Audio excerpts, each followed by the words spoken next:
Second. All right, it says the meeting is now live stream on YouTube. So it's a SEC Growth Data Science staff meeting for July 12th or July 13th for those in APAC. So my shadow didn't come today, but which is just fine. So we don't need to discuss that. Celebrations. Looks like you've got the first one, Phil. Yeah, Neil's been on leave. He's just back today. I think you might be joining this meeting at some point. But yeah, just welcome back, Neil. Alex Bridges is celebrating his 4th year here, I believe. You're correct, Jay. Yeah. Yeah. Neat.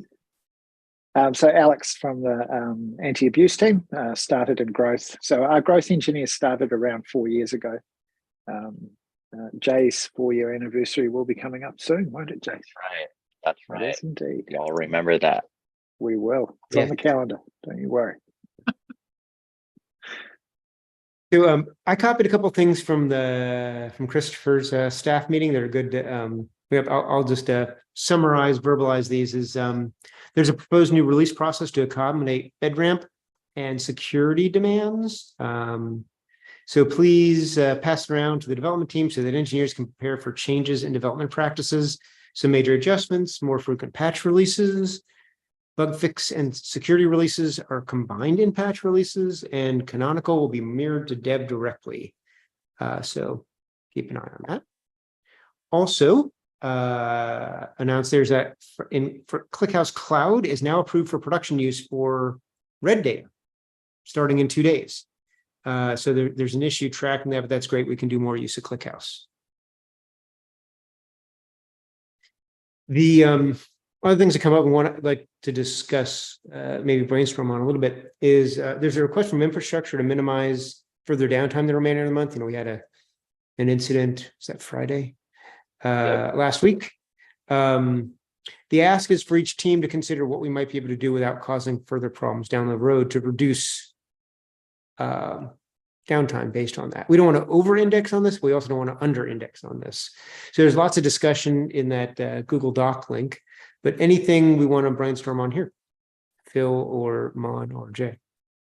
I think one of the suggestions, I think Thomas put it in, was minimizing the feature flag toggling. That could be, for some of our teams, that could be quite disruptive, but it's possibly also quite a good idea. Just for the remainder of the month. My idea. Oh, go ahead, Jay. Just for the remainder of the month, was that Thomas's suggestion? Overall, I think the suggestion is for the remainder of the month, what can we do differently? So yeah, Thomas's suggestion was limiting the amount of toggling of feature flags. Yeah, that makes sense. I thought it was a second approver for feature flag changes to look at to have a second opinion on likelihood of an incident. Like right now, anybody who has access can change a feature flag, and that's great. But should there be a second? Should they be asked by policy? Put in the handbook and tell everybody, ask another person just to be sure, just to get a second opinion before making that change to increase the rollout. So I don't know if we're going to do this. I don't have any incidents were created historically by feature flag changes. I know. Hey Neil, welcome back. Some were, I remember, but I don't know if it's a trend or it's just the ones I remember were extra painful.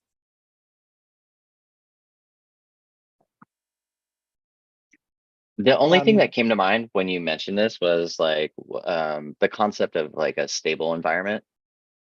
I'm sure infrastructure is like weighed over why this is challenging, but we have like Canary, which is kind of like that, except in the reverse, where only like a portion of users are exposed.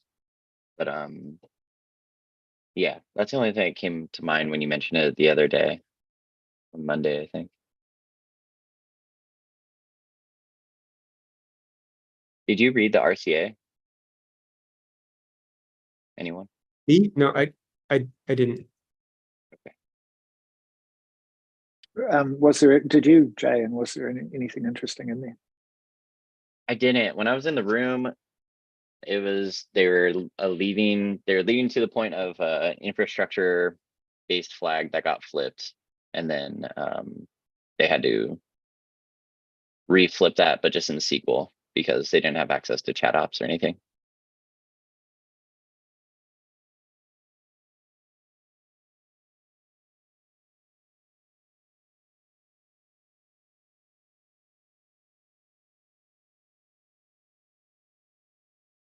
And Phil, oh, you mentioned Thiago had a comment on this as well.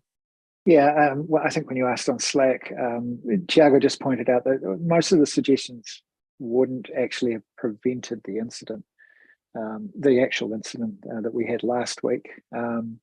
Although the idea for these is to prevent further incidents. So most of the suggestions we have seem to be about development initiated changes. So not toggling feature flags, having a second approver on MRs, that sort of thing, which may minimize the likelihood, but it's not going to prevent these sorts of issues from coming up. Makes sense. Neil, you've got the next item. We And done Neil, there already? Yeah, is that a tan I see? it could be. I couldn't tell you which country it came from, or it could be my camera. Definitely a tan. You'd be amazed at how much sun we got in London over the last 3 days. Oh, it's Whoa. glorious.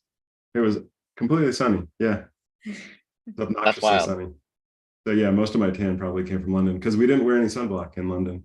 We didn't think we needed to. And then we're walking. I walked 21,000 steps one day, 23,000, which was 11 something miles. You didn't by chance link up with Jensen Stava when you were there, were you? Did you? I did, and I met with one coworker, Mark Florian, who used to be Okay. a front-end engineer on our team. Got it. But no, Jensen, I didn't realize. No, I wasn't super proactive in reaching out to the mass. Smart. Yeah, I'll share some stuff in the social channel. It was a fantastic trip. Cool. Are we on the 360 feedback topic? Yes.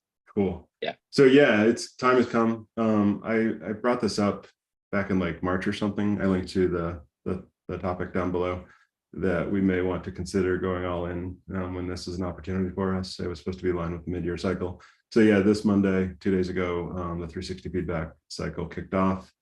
I wanted to raise this up again, promoting that. I think it's a fantastic opportunity to get feedback from peers. I'm really thinking about team members like ICs that they're always, any level, but you're getting a lot of feedback from your manager consistently. Is that always the best feedback? Probably not. I mean, the manager doesn't have all the visibility. It can be really hard to see all that. We're getting like that peer feedback. That's where 360 is really valuable, in my opinion. So I'm going to heavily encourage it for all of my team. The big caveat is that we're supposed to have an individual growth plan to start that. And that's because when you go to ask for feedback, that feedback should be tailored to, okay, here's my goals. Here's what I've identified that I want for myself. If you can hone in your feedback specific to these 2 or 3 bullet points, that would help me even more than just making it kind of general. So I think it's supportive. The IGP can be expensive though, because based on what template you follow, it can take a bit of time. So let's see. Yeah, and I guess open question, are there any teams that are planning on not encouraging their team to participate? Like, we don't have time for this, or is just kind of opening that up? Phil, I see you have great response.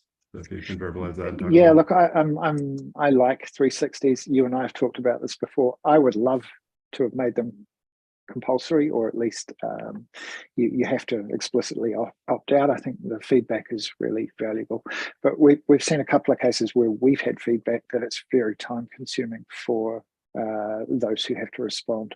So we've seen another change recently where the same argument was used. So we've gone from quarterly promotion cycles to twice a year because of the time commitment that had to be put into that.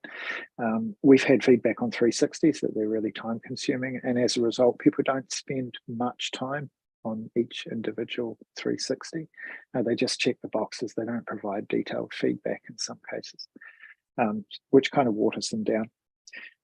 The suggestions we've had, and I think part of the reason for the IGP is to target is there something specific you need to know? Has someone received some very vague feedback about how they're working, and they need to find out more information about it so they can act on it? And now's a really good time to be doing that. So I do support it, but I think we need to be a little bit more targeted, and that's my suggestion for when we're talking with our direct reports. How do you feel about the IGP? Kind of across the board, is that something we're looking forward to? That everyone's looking to do an IGP? So I've IGP. tried that in the past, and I think IGPs are great, but most people who've been here for a period of time, the IGP or their goals aren't necessarily changing that much. So, we have career development conversations with our direct reports. We should know what they're aiming for. Anyway, we should know what their goals are. The IGP is just one vehicle for documenting that and managing progress against those sort of action items. Yeah. I agree. It feels formalized, and it's less likely to change kind of what your direction looks like. That's where I've always seen the 360 feedback. And that I've received is a bit softer. It's more cultured. Like, Neil could do a better job doing this instead of this. And I was like, wow, I can take a step back and think about this as a problem statement. There's feedback I'm not getting by sitting down and filling out a template myself or with my manager. Yeah. So yeah, I feel like they're two separate things, which that connection that we're imposing makes it difficult.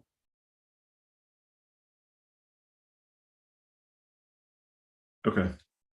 Maybe you and I can talk more about this, and we can also, I didn't have a lot of time with Tiago just now, but I intended on talking to him about this and within Threat Insights, if we want to test the waters and figure out what our pool, if it's not the entire team, looks like, and base that on interest. And if there are individuals that would see more from this, then we can have them nominate for both. Okay, sounds great. Cool, awesome.